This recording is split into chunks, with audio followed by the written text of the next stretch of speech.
Hello বন্ধুরা, তো আমি আজ বানাবো গোলাপ জামুন। তো আমি এখানে গোলাপ জামুনের পাউডারটা নিয়ে নেব। তারপর এটাকে আমি মাখিয়ে নেব, একটা ব্যাটার তৈরি করে নেব নরম করে। তারপর কড়াইতে চিনি দিয়ে রসটা বানিয়ে নেব, একটু এলাচ দিয়ে। রস তৈরি হয়ে যাওয়ার পর আমি ব্যাটারটা লেচি কেটে নেব। একটা একটা করে লেচি কেটে নিলাম।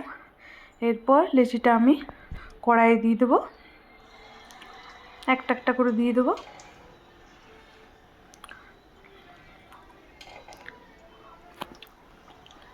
মিডিয়াম ফ্লেমে।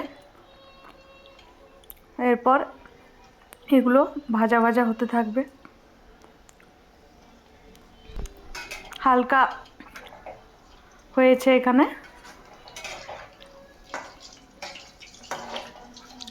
এগুলো আস্তে আস্তে পুরোটাই ভাজা হতে থাকবে।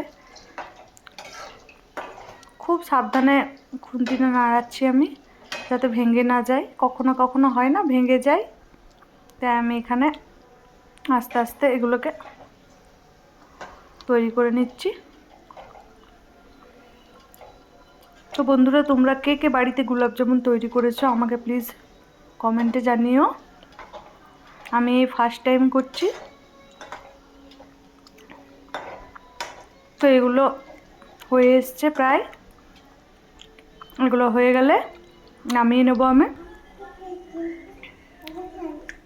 দেখো বন্ধুরা, ভাজা ভাজা হয়ে এসছে।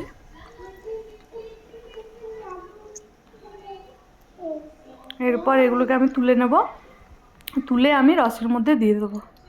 তো দেখো বন্ধুরা, ফিনিশিংটা কি সুন্দর এসছে, তাই না?